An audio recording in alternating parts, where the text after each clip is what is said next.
I'm sure there's buried treasures in New York somewhere.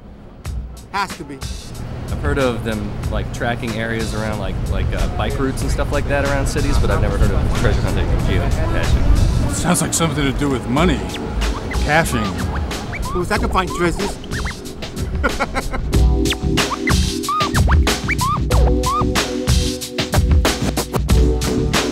Hi, I'm Liza DeGia, and you're on The Map, Travelistic.com's weekly show devoted to all things travel, destination, and shared experience. You can't go far these days without coming across a GPS system. Some folks won't leave home without them. GPS, or Global Positioning System, is a satellite-based navigation system able to plot coordinates off of latitude and longitude lines anywhere in the world. Comprised of a network of 24 satellites, the GPS was created by the U.S. Department of Defense, kind of like Kevlar and the atomic bomb. GPS works in any weather, 24 hours a day.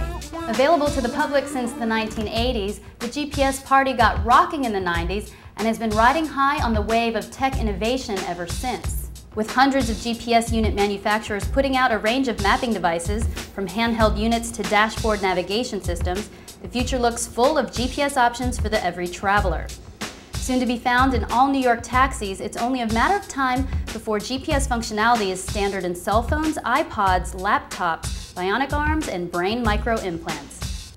I want one sewn into my eyeball. A fun phenomenon that sprung out of the emerging GPS culture is geocaching. Geocaching is a worldwide game sending GPS enthusiasts in search of coordinate-based treasures or caches. All you need is a GPS and a little time, and you're off like Bluebeard in search of trinkets left by other cachers. With more than 280,000 caches around the world, plenty of folks are getting in on the action. I recently got out for a little geocaching adventure of my own. This is my GPS unit system, and we're gonna go on our very first geocache. The one I found on geocaching.com is called Catch the Cat. So we're gonna enter these coordinates into our eTrex. I mark my starting point by scrolling through the menu, and there is a place where you can put mark waypoint.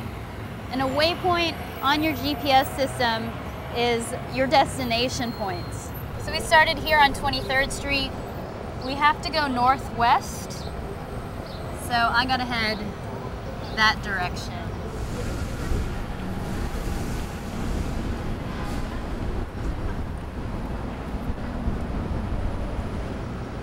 What's the matter is I've lost my satellite reception, and when you lose your satellite reception, you're kind of screwed because you don't have any idea where to go.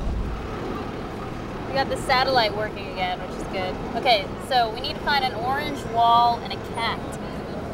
I gotta be really cool here, because one of the things about geocaching is that they really tell everyone to kind of be stealth. So I'm sitting here trying to blend in with my surroundings, not trying to get too excited, but I know exactly where the cache is. I want it.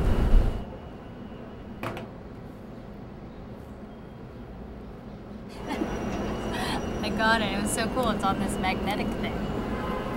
I was wrong the first time. The second time, I knew exactly, because I read the clues, I knew exactly where to look, and I found it. So this is the logbook, and you find a logbook in every single cache that you actually find for yourself, and people who have discovered the cache sign the logbook. It is tradition. And you can leave anything. It doesn't really matter what you leave. It's just fun to see what these things are. Dear nephew Gobo, today I learned something about these silly creatures. Blah, blah, blah. The second hardest part is putting the cache back so no one sees you.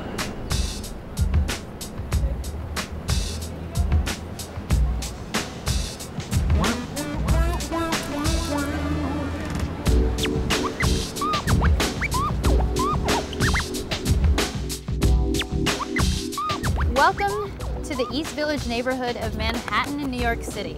This cache memorializes the end of punk rock music in our neighborhood. The coordinates bring you near the birthplace of American punk rock.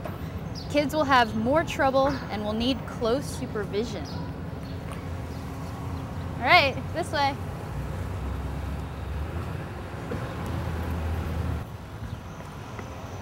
Right now it says I am 6.2 feet away from my prize. Okay, now I'm like right on top of it.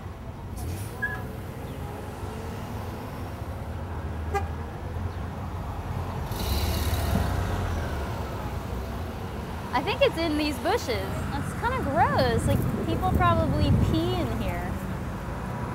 It's a little bottle. I don't really want to dig in these bushes. I don't know.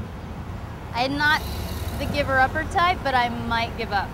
Michelle, there's human hairballs. This is not my type of treasure hunting. I feel like a big loser. I'm basically standing on top of it and I am giving up. I probably looked through those nasty bushes for about 15-20 minutes and I have found nothing. When your device is telling you you are standing on top of your cache and you can't find the cache, I can tell you it's one of the more frustrating things I've done today.